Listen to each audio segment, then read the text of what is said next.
All right, we're talking Patriots and Bills. Huge Week 16 matchup with Thad Brown, sports director, WROC in Rochester. Thad, you've been covering the Bills for a long time. That video of all the fans waiting for the Bills late Sunday night is pretty incredible. How big of a buzz is there right now for this Bills team? It's pretty big, Yianni. It's not quite the same buzz as after New Year's Eve in 2017 when the Bills made it after beating the Dolphins and watching Tyler Boyd score that crazy touchdown, Bengals against Ravens. That was just out of nowhere, ending the drought. That was crazy. This is more fun, but I think the feeling in Western New York is more, this is great. The Bills are ahead of schedule. They're going to the playoffs. But I think everybody kind of feels like this is the first step towards something bigger, and something bigger probably won't happen this year. So although there's a lot of excitement and everybody's into it, it's not overly crazy. And let me kind of throw the same question at you, almost in reverse, in a different way. The Patriots have dominated the Bills in this series. You know, Buffalo has never beaten Tom Brady and Bill Belichick in New England in a game the Patriots cared about. How high is the fear factor among Patriots Nation these days when it comes to taking on a Bills team in a game that New England desperately needs?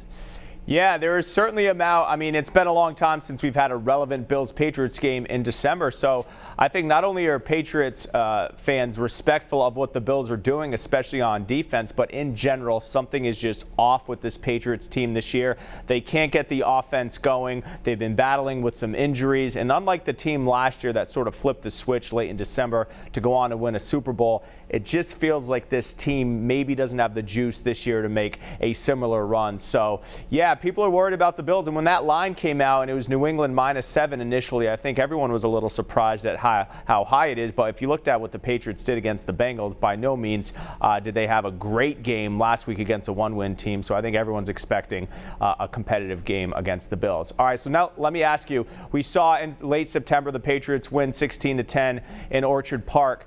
Is Buffalo preparing for a similar style game maybe in the teens, because this is two really good defenses? I think no matter what Buffalo's preparing for, I don't see how this game doesn't play out like that. We just saw, what I think will be a pretty similar game to what the Bills and Patriots will play on Sunday night in Pittsburgh. I think the only difference is you've got a Hall of Famer at quarterback and Tom Brady instead of a guy named Duck. But I think the way these games and these two teams will play will be, about the same. I mean, both defenses are unbelievable. The Bills defense had a little lull in the middle of the season where they had trouble defending the run. And I think you're going to see a lot of national people, when they talk about the Bills defense, say, well, they're really good. You can get them against the run. The fact is, the last 4 or 5 games or so, that has not been the case. The Bills' defense against the run has been just as good as they are against the pass and everywhere else. And I think more optimistic and more positive for the Bills' defense is that the last 3-4 games, they're forcing turnovers, they're getting sacks. That's something that they really weren't doing much earlier in the year. They're now a top 10 in both of those categories. So this Bills defense, look, I know the Patriots are fantastic, and I think everybody in Western New York respects the heck out of them, but I think this Bills defense is right up there with New England right about now. I think going into this game, from the offensive side of the ball, and I don't think any of us think either offense is going to have much of an advantage, but the Bills get Devin Singletary in this game. They didn't play with him up in Orchard Park, back in week number 4. After what Joe Mixon did to the Patriots last week, how much of a concern is it this New England defense, maybe the one weakness, if you want to call it that, is against the run? Yeah, and we saw that against the Ravens, too. I mean, the Patriots' strong suit right now is their secondary. Stephon Gilmore, former Bill, arguably the defensive player of the year. So they've shown some vulnerabilities in the run game, especially early on prior to making adjustments. And I know the Patriots don't want to play from behind. The way the offense is going, they don't want to do that. So if the Bills can take the lead, establish the run game, then that should play well for the Bills. All right, I'll close it out with this.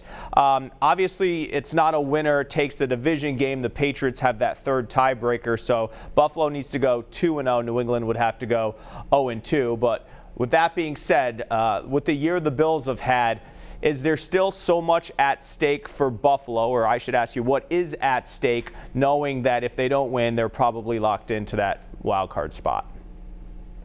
Well, I think the thing that's at stake for Buffalo, I think they will take the idea of keeping the division alive. I'm pretty sure at some point this week in the locker room we're going to hear about we don't want to see them clinch in front of us on the field. So that'll probably come up. But I think more important for the Bills they want to be able to send a message. Everybody in Western New York wants to see this game as the Patriots doing this and the Bills doing this.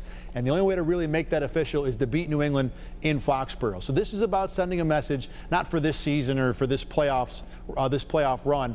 It's about sending a message that the Bills are the new king in town. The Bills are the team that's going to be on top of the mountain for the next few years and knocking the Patriots off that throne. Whether it happens remains to be seen, but I think as this week builds up, that's the way the Bills and this part of the country is going to view this game. And I think the last thing I want to ask you, as much as we see this game as maybe the beginning of the end or possibly the beginning of the end for the Patriots, where is Tom Brady as a quarterback right now? And how close does it feel like the end is for his career, whether it be legitimately as just in uniform or as a guy who can be a difference maker on the field?